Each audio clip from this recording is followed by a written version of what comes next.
selection. The basic purpose of selection is to separate different qualities of jute from raw jute bales according to the product quality to achieve optimum benefits with respect to A. Availability of jute fiber of required grade, B. Ensuring the productivity, C. Quality of the targeted product, and D. Cost of the raw material for the targeted product.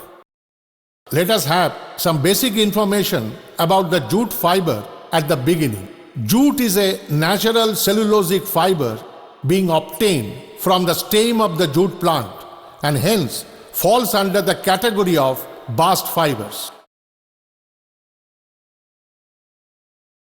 Two varieties of jute fibers are available commercially from the farmers, Tosa and white. The color of Tosa varies from pale yellow to dark brown, while that of white from pale yellow to yellow. Presently, out of the total jute production, Tosa jute share is about 90%, while the share of white jute is only 10%. Under the Tosa variety, daisy fibers are also being considered. Tosa jute is stronger than white jute and hence being mostly used in jute mill processing. But white jute is finer than Tosa jute and hence should be used for manufacturing finer jute yarns and fabrics. White jute has higher root content as compared to Tosa jute. The jute plant is grown in West Bengal, Assam, North Bihar, Southeast Odisha, Tripura, and Eastern UP on 0.86 million hectares, and the average production of dry fiber is about 10 million bales of 180 kg each. Some other allied fibers like Mesta, Bimli and Kenaf are also used in combination with jute in mill processing. Raw jute in its journey from field to mill may pass through 4 different marketplaces. 1. Village. 2. Primary market or hart. 3. Secondary market or mokam. 4. Terminal market. Out of the above, the up-country markets constitute of number 1 to 3, while the terminal market is the Kolkata raw jute market. Raw jute bundles are packed in bale form. When such bales tied with ropes and weigh 130 to 150 kg, they are called kacha bales. And when they are hydraulically pressed and weigh 180 kg, they are called pakka bales.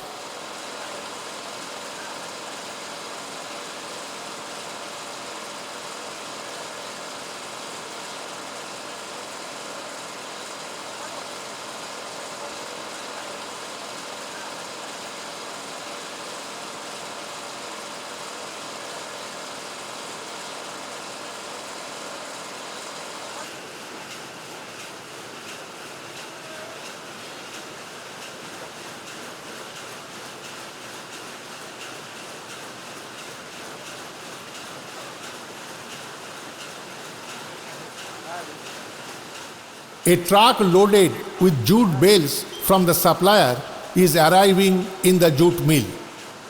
The loaded truck is placed on the weigh bridge.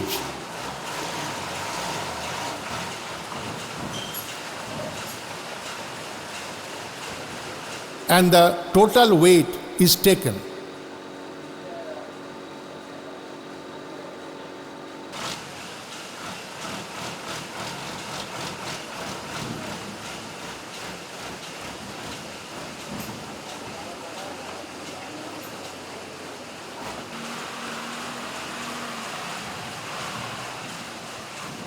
After unloading the bales, the empty truck is weighed again.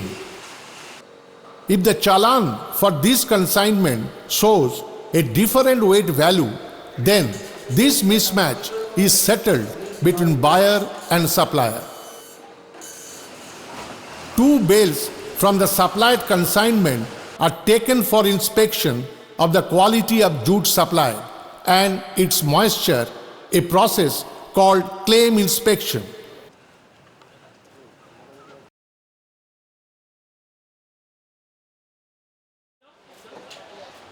Each bale carries a bale ticket with the mention of the year, Mokam's name, supplier's name, and quality grade of that bale.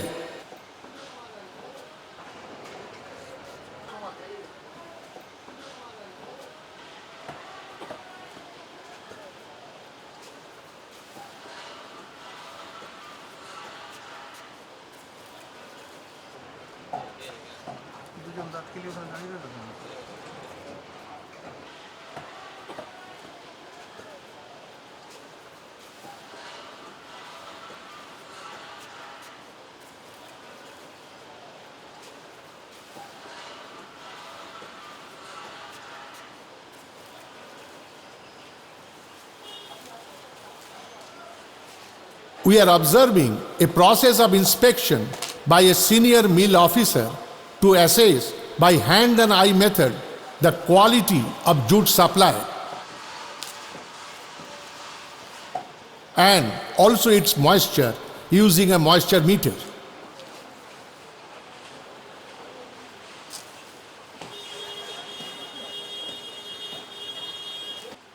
Since it is common to receive bales containing some lower grade jute, it is necessary for that officer to determine the percentage of such lower quality jute in the whole lot of jute bales supplied. After inspection of both quality and moisture, the price for the consignment is settled between buyer and seller. Here we are observing the unloading of jute bales from the truck.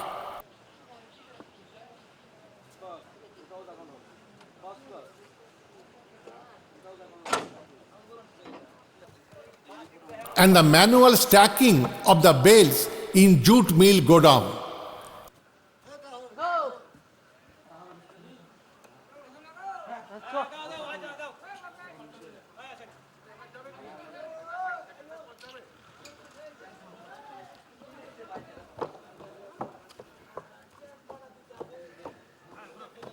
In some mills, such stacking is being carried out with the help of fork lifter.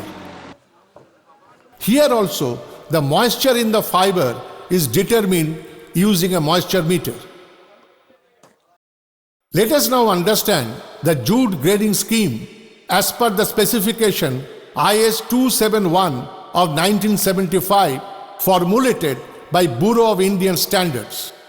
Under this grading scheme, the fiber characters considered are A. Strength, B. Freedom from defects, C. Root content, D. Color, E. Fineness, F. Bulk density, with maximum weightage to the fiber strength and root content. These characters are generally responsible for processability, yarn quality, and production cost. However, there is a stipulation of minimum reed length. Based on the above 6 attributes, Tosa and Daisy jute are classified into 8 grades, TD1, TD2 up to TD8. And similarly, white jute grades are W1, W2 up to W8. Jute fiber in a mill is identified by its regions of origin and grades, namely Assam marked as A in the mill,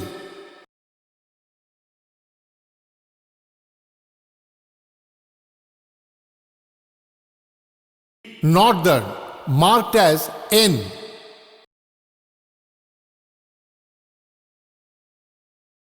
Semi-Northern marked as SN,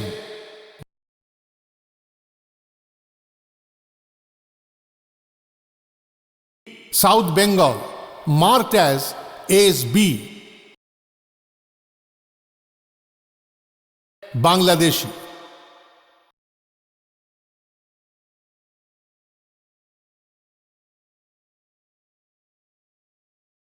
Let us now see some major defects as found in raw jute due to mainly defective rating. Specks, small barky spot in the body.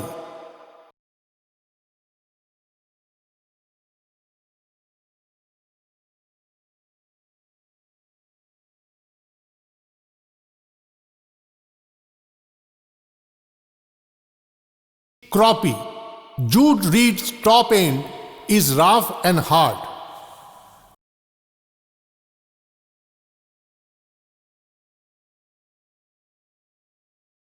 Dazed, weak fiber and dull in appearance.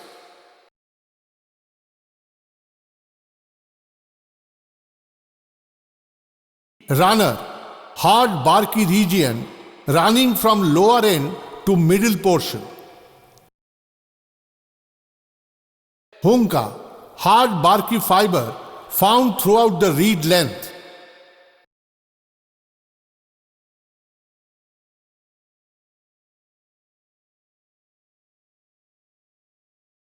Loose leaf, some leaves remaining attached to surface of fibers.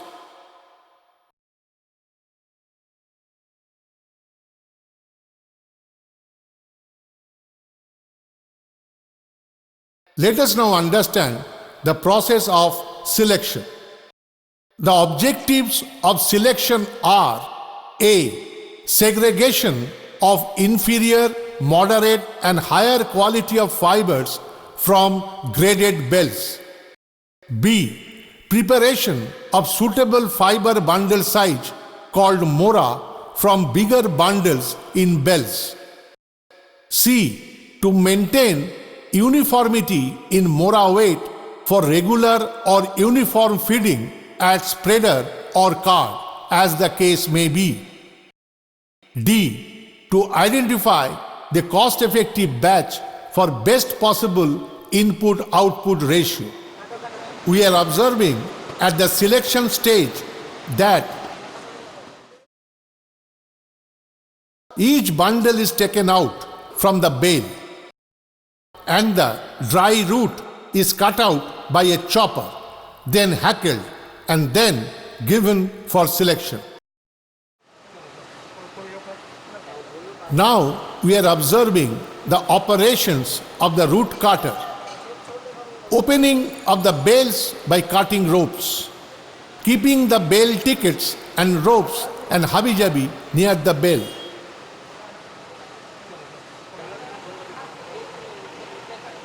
Taking out bundles from the bale.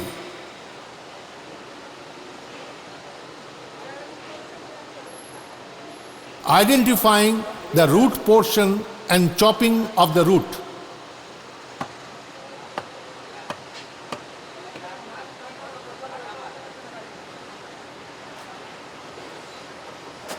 Then hackled.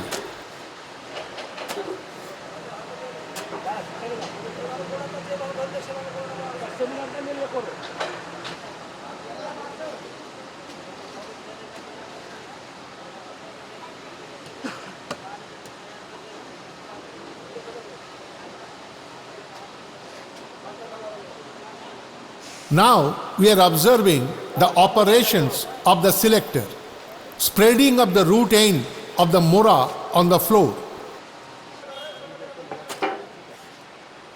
Segregation of higher and lower grades of jute and keeping the jute bundles with major defects separately. Making up a mora of appropriate weight of 1 to 1.5 kg, that is 1.25 kg on an average, and place neatly on the pallet with a half twist with middle of the mora. Bale mixing can be done during selection. Here, normally, moras from two different grades of jute bales are put alternatively on the pallet.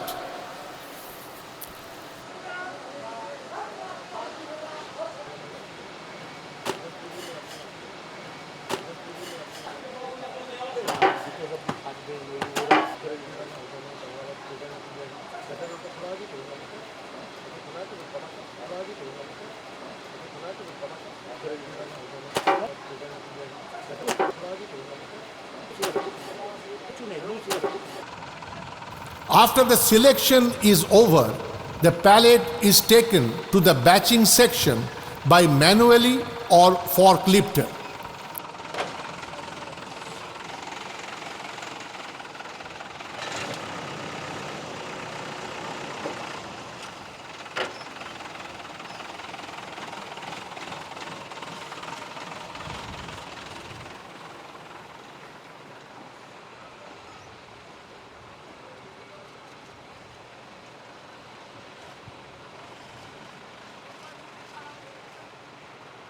Let us now note the different batch mix usually followed in the jute mills. Sacking warp batch, Hessian warp batch, Hessian weft batch, sacking weft batch,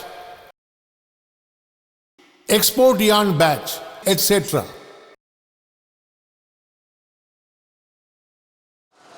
In the batching section, the rigid raw jute fibers are softened. The softening of jute fiber is conducted through either spreader machine or softener machine.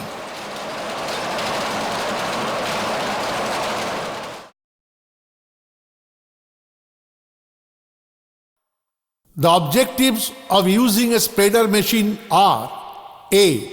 Teasing of long jute reed,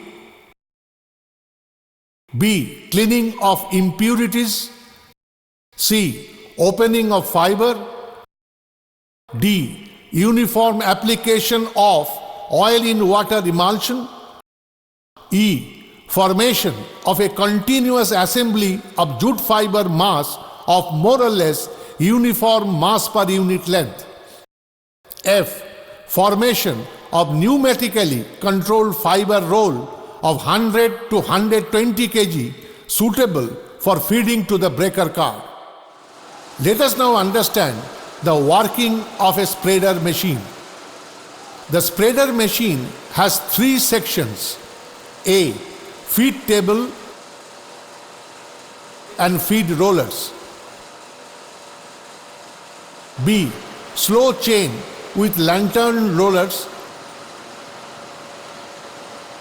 and fast chain moving 8 times faster than slow chain.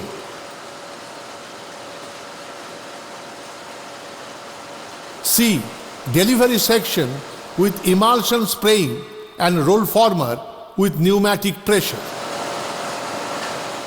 Sometimes a yarn binder is given prior to the delivery of jute fiber mass for better performance at the feed of breaker card. One or two side or leader rolls are also fed along with the main feed for better formation of selvage during roll formation at the delivery. This helps better feeding of rolls at the feed of breaker card. Let us now see the operation of a spreader machine. The moras are taken off from the pallet and fed one after another on the feed seat. The feeding is carried out in synchronization with a blinking of light being operated by a timer. 10 to 12 moras are fed per minute. It may be mentioned that the lighter moras should be fed at quicker interval than the heavier moras. The moras are fed with root end first, on which the next mora is overlapped, covering the crop end. After feeding, the moras pass through the fluted feed rollers. Then the jute reeds are passed through the rugged pins of slow chains and held within the pins by the actions of lantern rollers. Then the jute reeds are drawn by the rugged pins of fast chains, being moved by push bar method. Due to higher speed of fast chains, the jute reeds emerging from the slow chain are teased out and combed.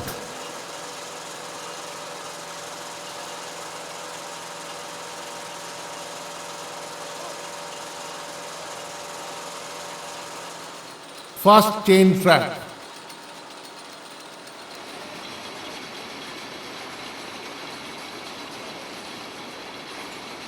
Star pinion, 2 drive bars. Slow chain drive.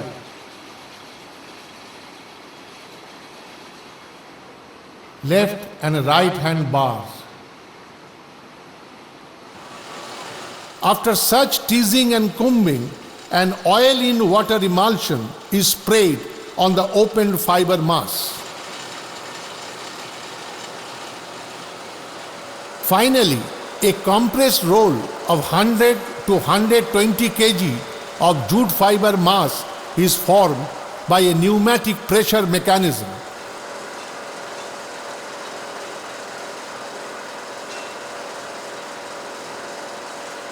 And the desired roll size is formed by an action of a micro switch.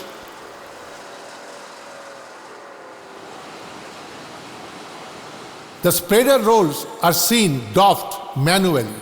It can be automatic.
The spreader rolls are then placed under a jute cloth for piling for about 24 to 48 hours.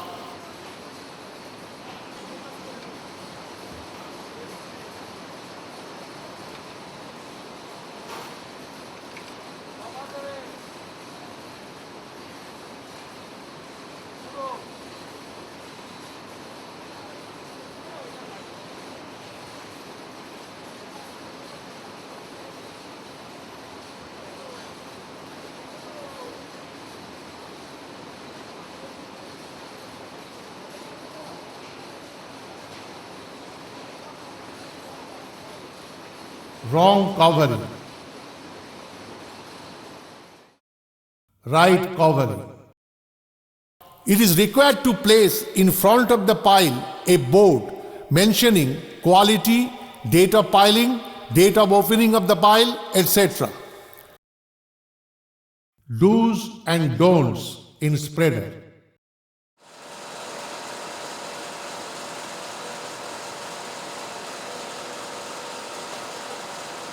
Wrong feeding.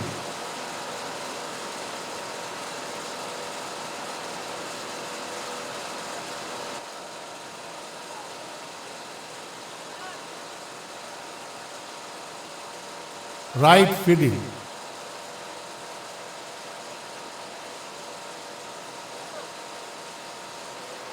Wrong emulsion application. Right emulsion application.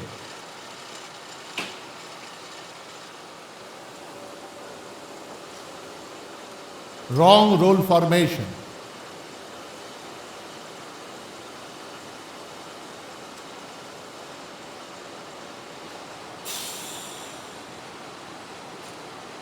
Right roll formation.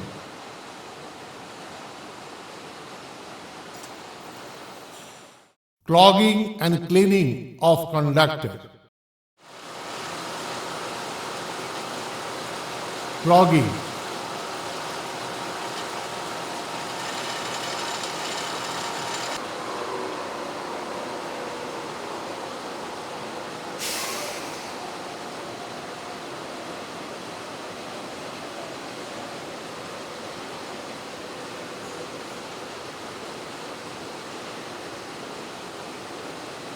Cleaning.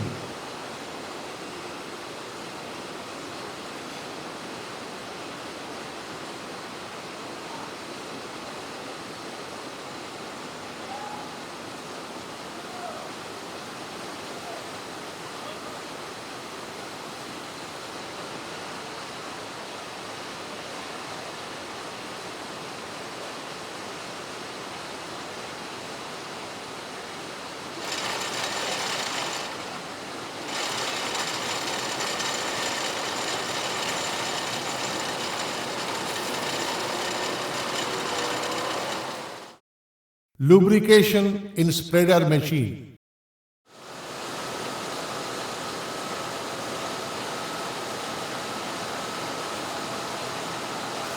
Centralized lubrication.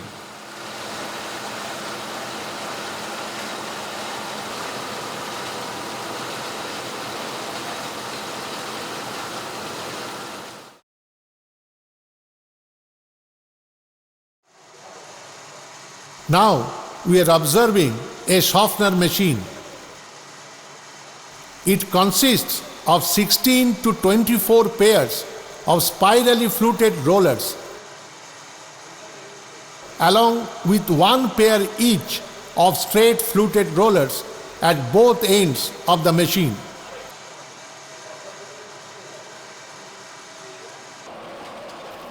There are one long feed table with a guard to prevent lapping at arbor.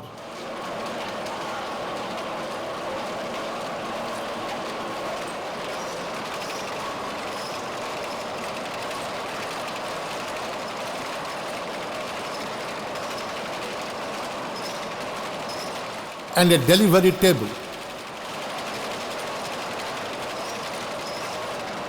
The spirally fluted rollers are placed left hand and right hand ways in order to make the jute strands move in a zigzag way for better softening.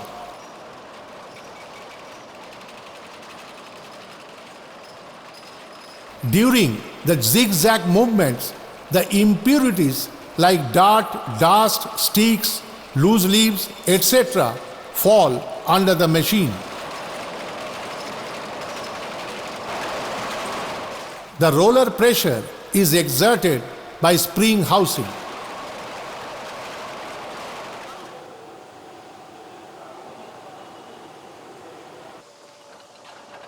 The drive is transmitted by bevel wheels.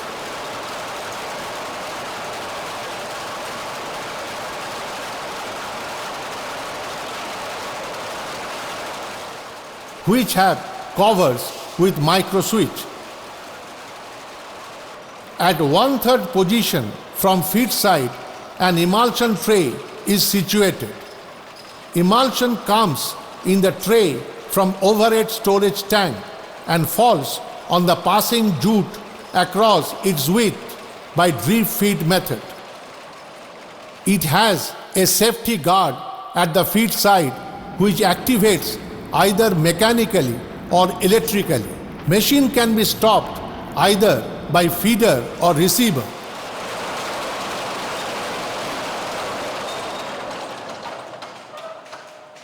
But cannot be started without consent of both. Now we see the feeding and receiving of long jute in the softener machine.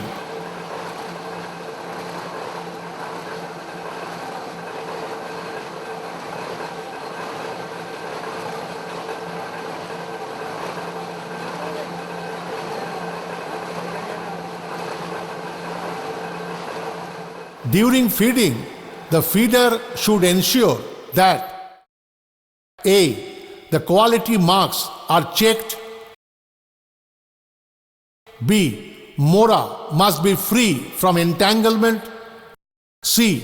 Crop end should be fed fast and the root end is sprayed across the width for better application and penetration of emulsion. D. Too much overlapping should be avoided for 2 consecutive moras. E. Emulsion flow should be proper.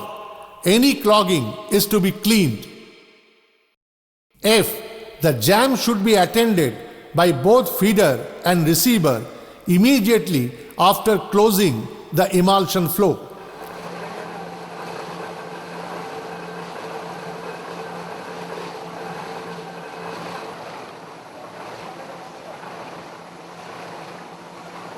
The receiver should receive the mora and half twist it with root end length longer than the crop end length. Here, the receiver's action is seen not correct.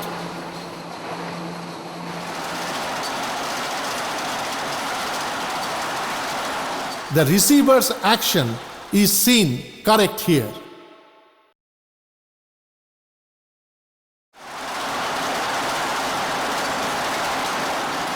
The receiver is now placing the mora on a cart or barrow.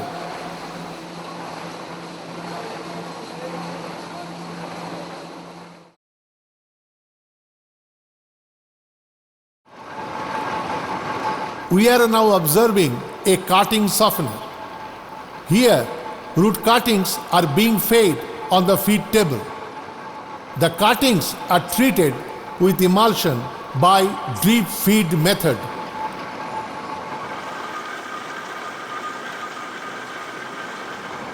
A receiver is receiving the cuttings and placing on a cart.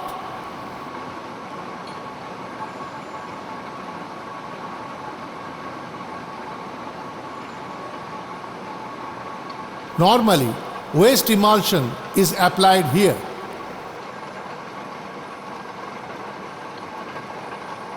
It is piled for 5 to 8 days. Let us now see the process of long jute piling. The basic objectives of piling of jute fibers are: A. To soften the jute fibers through microbial action. B. To moist the jute fibers with application of water and also to retain that moisture within the fiber as far as possible up to the spinning stage. Jute fiber, after application of emulsion and processed through softener or spreader, is subjected to a process called piling. Jute mora from softener is piled for a period of 12 hours to 48 hours depending on the fiber quality. Here we are observing the piling of mora in 2 rows with root portion of both moras are at the center. After 3 layers, 2% emulsion is being sprayed on the hard root portion. This hand spraying is gradually increased to 4% in the subsequent layers.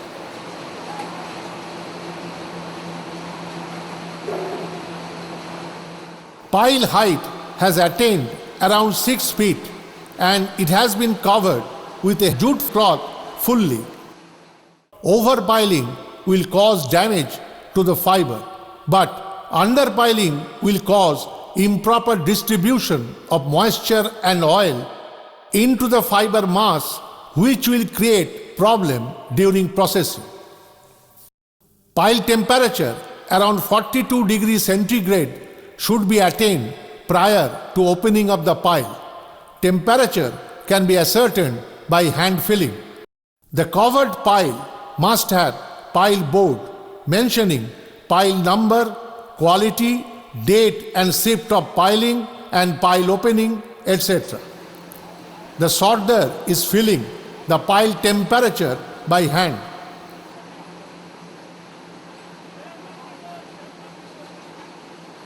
The pile cover is seen being removed.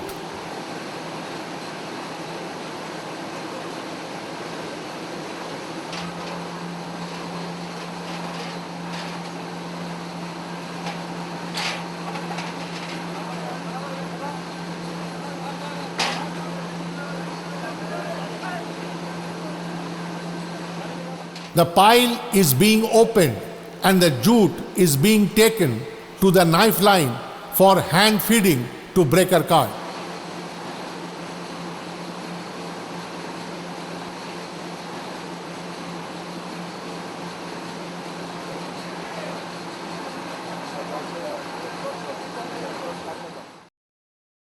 The preparation of oil in water emulsion. For making oil in water emulsion for jute, 3 components are necessary, namely jute batching oil or JBO, water and an emulsifier, usually P40. We are observing the preparation of oil in water emulsion in a jute mill. About 1/3 capacity of the preparation tank is to be filled with water and required amount of P40.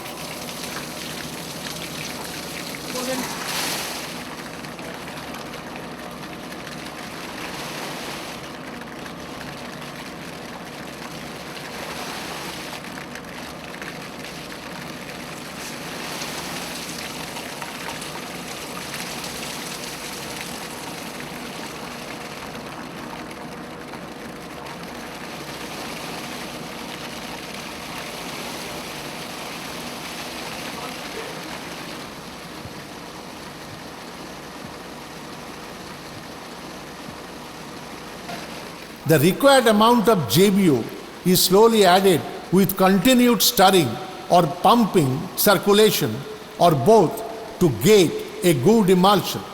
If required, the stirring may be continued to make the emulsion milky white.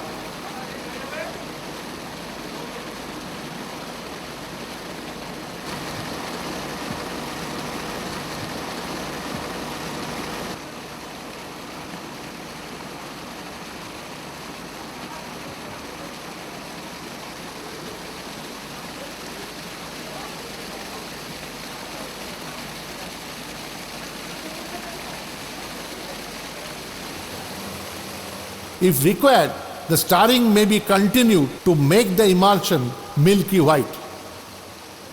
Since JBO is a mineral or a hydrocarbon-based oil, for manufacturing the hydrocarbon-free jute bags, a vegetable oil as alternative is used. The vegetable oil being used in Indian jute mills is the rice bran oil or RBO. From the emulsion tank, the emulsion is distributed to different spreader or softener machines through a distribution arrangement for the purpose using a pump and a storage tank with slow stirring.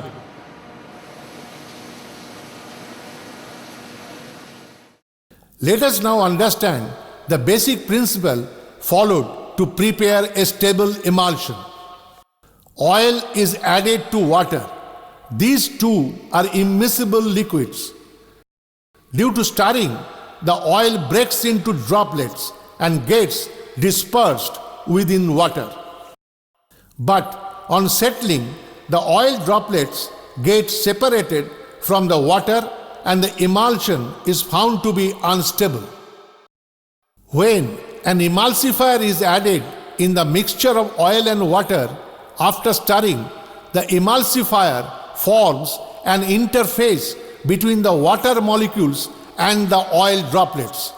Such interfacing is created since each emulsifier molecule has one hydrophilic ionic head having a bonding with water molecules and one oleophilic non-ionic tail which gets attached with each oil droplet. Such interfacing reduces the surface tension of oil droplets and thereby prevents the reuniting of the oil droplets to become separate from the water body. Thus, the emulsion becomes stable. A good emulsion has milky appearance.